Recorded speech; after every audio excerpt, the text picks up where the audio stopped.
اعوذ باللہ من الشیطان الرجیم بسم اللہ الرحمن الرحیم الحمد للہ رب العالمین والصلاة والسلام علی اشرف الانبیاء والمرسلین واہل بیتہ الطیبین الطاہرین المعصومین اما بعد۔ سورہ مبارکہ بقرہ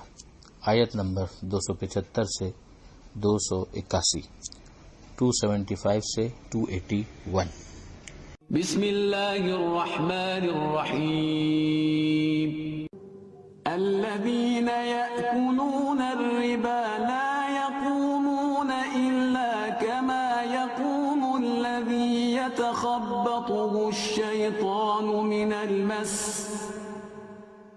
ذلك بأنهم قالوا انما البیع مثل الربا وأحل الله البيع وحرم الربا، فمن جاءه موعظة من ربه فانتهى فله ما سلف وأمره إلى الله، ومن عاد فأولئك أصحاب النار هم فيها خالدون۔ يمحق الله الربا ويربي الصدقات، والله لا يحب كل كفار أثيم۔ إن الذين آمنوا وعملوا الصالحات وأقاموا الصلاة وآتوا الزكاة لهم أجرهم عند ربهم ولا خوف عليهم ولا هم يحزنون۔ يا أيها الذين آمنوا اتقوا الله وذروا ما بقي من الربا إن كنتم مؤمنين، فإن لم تفعلوا فأذنوا بحرب من الله ورسوله، وإن تبتم فلكم رؤوس أموالكم لا تظلمون ولا تظلمون، وإن كان ذو عسرة فنظرة إلى ميسرة، وأن تصدقوا خير لكم إن كنتم تعلمون، واتقوا يوما ترجعون فيه إلى الله ثم توفى كل نفس ما كسبت وهم لا يظلمون۔ انفاق فی سبیل اللہ پر بحث آپ نے دیکھا کہ پیچھے کئی مرتبہ مختلف انداز سے پیش کی گئی۔ اب یہاں اس صفحے پر پروردگار عالم ربا، جیسے سود بھی کہا جاتا ہے اور انٹرسٹ کہتے ہیں، یوزوری بھی کہتے ہیں، اس پر گفتگو کرتا ہے۔ آپ جانتے ہیں کہ پروردگار عالم قرآن مجید کے اندر اور پیغمبر اکرم کی احادیث کے اندر اس حوالے سے بہت مفصل گفتگو آئی ہے، اور فقہاء نے اسی کی روشنی میں اپنے فتاوی کو بھی مرتب کیا ہے۔ ربا کے حوالے سے ان پرنسپل تو معاملہ یہی ہے کہ یہ حرام ہے۔ یہاں پروردگار عالم نے ارشاد فرمایا کہ وہ جو ربا کھاتے ہیں، یعنی ربا کو استعمال کرتے ہیں،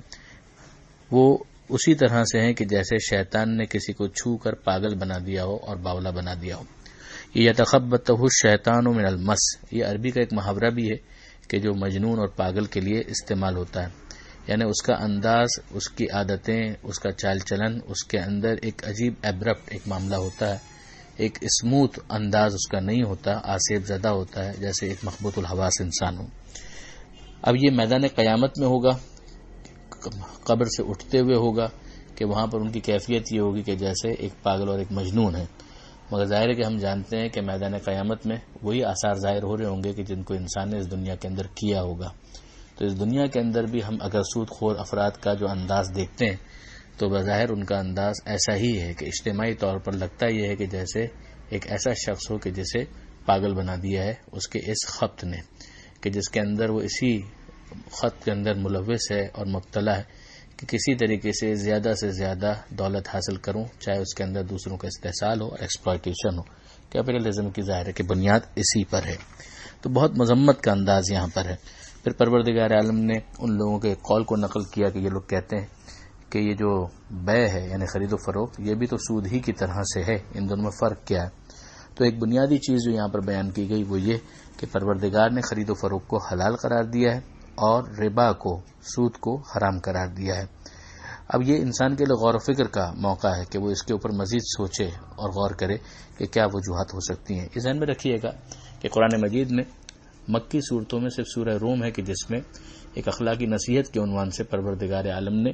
سود کا ذکر کیا تھا کہ اگر تم یہ سمجھتے ہو کہ اس ربا کے نتیجے میں تمہارے پاس اضافہ ہوتا ہے فلا یربو عند اللہ، تو وہ اللہ کے نزدیک یقیناً اضافہ نہیں پاتا۔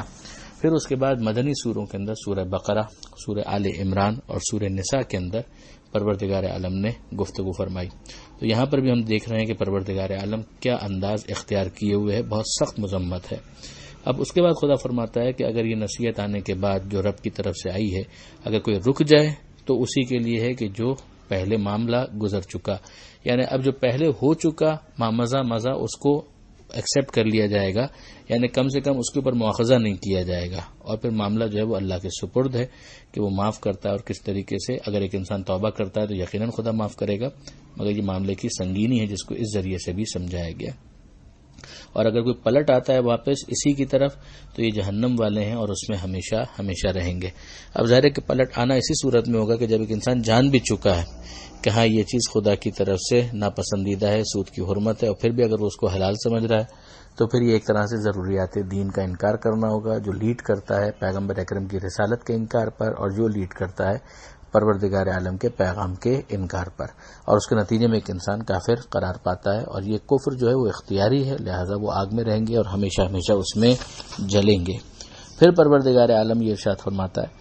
کہ اللہ سود کو برباد کرتا ہے، حالانکہ بظاہر یہ لگتا ہے کہ سود کے نتیجے میں مال میں اضافہ ہو گیا، مگر وہ خدا اسے برباد کرتا ہے، ملیا میٹ کرتا ہے۔ وَيُرْبِ الصَّدَقَاتِ، اور تمہیں لگتا ہے کہ صدقہ دینے میں تمہاری جیب سے کچھ چلا گیا، مگر خدا اسے پروان چڑھاتا ہے، اس میں اور اضافہ کرتا ہے۔ اور اللہ یقیناً کفر اختیار کرنے والے، کفران نعمت کرنے والے ناشکرے کو اور گنہگار کو دوست نہیں رکھتا۔ آگے پھر پروردگار عالم نے آیت نمبر 277 کے اندر ایک جامع کچھ اصول بیان کیے کہ یقیناً وہ لوگ جو ایمان لائے اور جنہوں نے اعمال صالحہ کو انجام دیا، نماز کو قائم کیا اور زکوٰۃ کو ادا کیا، ان کا اجر ان کے رب کے پاس ہے، محفوظ ہے، یعنی وہ بالکل پریشان نہ ہو، نہ ان کو کوئی خوف ہوگا، نہ ان کو کوئی غم ہوگا، نہ مستقبل کا خوف، نہ ماضی کا غم۔ اے ایمان لانے والوں، اللہ کا تقوی اختیار کرو اور جو سود بچ گیا ہے اسے اب چھوڑ دو، اس سے درگزر کرو اگر تم مومن ہو۔ صاحبان ایمان کو خطاب کیا اور آخر میں کہا کہ اگر تم مومن ہو، یعنی تمہارا دعوی ایمان تمہارے عمل کے ذریعے سے جسٹیفائی ہونا چاہیے۔ اگر تم سود چھوڑنے کے لیے تیار نہیں ہو تو پھر تمہارا دعوی ایمان فقط ایک نمائشی ایمان ہے، اس کا حقیقت سے کوئی تعلق نہیں ہے۔ اور اگلی آیت تو پھر بہت ہی سخت ہے کہ جس کے اندر پروردگار عالم نے جنگ سے تعبیر کر دیا کہ اگر تم سود چھوڑنے کے لیے تیار نہیں ہو تو پھر اللہ اور اللہ کے رسول سے جنگ کے لیے تیار ہو جاؤ، اور اگر تم توبہ کر لو تو جو تمہارا کیپٹل ہے، راس المال ہے، وہ تمہارے لیے ہے، نہ تم ظلم کرو نہ تم پر ظلم کیا جائے گا۔ یعنی یہ نہیں ہم تم سے کہہ رہے کہ تمہارا کیپٹل بھی تم سے چھین لیا جائے، تمہارا کیپٹل تمہارے لیے ہے، لیکن جو اس کے اوپر سود ہے اس کو ترک کر دو اور چھوڑ دو۔ پھر اس کے اندر ایک استثنائی کیفیت کو بیان کیا گیا کہ اگر کوئی ایسا ہو کہ جو بہت مشکل میں ہو، پریشان ہو، تو پھر اس کو انتظار کیا جائے گا، اس کو مہلت دی جائے گی جب تک وہ آسانی کے ساتھ دے نہ سکے۔ یعنی اگر کیپٹل کا بھی معاملہ ہے تو کیپٹل بھی تم اس وقت وصول کر سکتے ہو کہ جب ایک انسان واقعاً ایک سہولت کی کیفیت کے اندر ہو اور تمہیں لوٹا سکے۔ مثلا ایک مثال ہے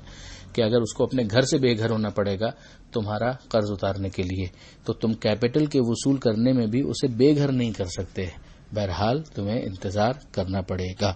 اور پھر اس کے بعد ایک مرتبہ پھر شوق دلایا ہے کہ وَأَن تَصَدَّقُوا خَيْرٌ لَكُمْ، کہ اگر ابھی بھی تم بخشش سے کام لو کہ اب یہ بیچارہ اتنا پریشان ہے تو اس کو خواہ خواہ میں اور زیادہ تنگ نہ کروں، اور میں اس وقت وسعت کے اندر ہوں تو میں اپنے جو قرض ہے اس سے درگزر کر سکتا ہوں، صرف نظر کر سکتا ہوں، ایوائڈ کر سکتا ہوں، تو یقیناً یہ تمہارے لیے بہتر ہوگا کہ تم اس کو معاف کر دو اگر تم اس بات کو جانو۔ پھر اگلی اور آخری آیت جو ہے اس کے اندر ارشاد ہوتا ہے کہ بچاؤ کی فکر کرو، واتقوا یومن، اس دن سے کہ جس میں تم اللہ کی طرف پلٹائے جاؤ گے، اور ہر ایک نے جو کچھ کمایا ہے وہ اسے پورا پورا پہنچا دیا جائے گا اور ان کی حق تلفی نہیں ہوگی۔ بعض مفسرین کے مطابق تو یہ آخری نازل ہونے والی آیت تھی، آیت نمبر 281، اور بعض دیگر دوسری آیتوں کے بارے میں بھی قائل ہیں، مگر بہرحال یہ آخری نازل ہونے والی آیتوں کے اندر تو بہرحال شمار کی جانی چاہیے، اور اس کا مضمون بھی ایسا ہے کہ جو بعید نہیں ہے کہ اس کی اس حقیقت کی طرف متوجہ کرے۔ تو انسان بہرحال پروردگار عالم کی پناہ میں رہے اور کچھ نہ کچھ کرتا رہے تاکہ آخرت کے حساب کتاب کے موقع پر شکل دکھانے کے لائق رہ سکے۔ پروردگار عالم سے دعا ہے مالک قرآن مجید سمجھنے اور اس پر عمل کرنے کی توفیق عطا فرما، اور وارث قرآن امام زمانہ کے ظہور میں تعجیل فرما۔ وآخر دعوانا ان الحمد للہ رب العالمین، والسلام علیکم ورحمۃ اللہ وبرکاتہ۔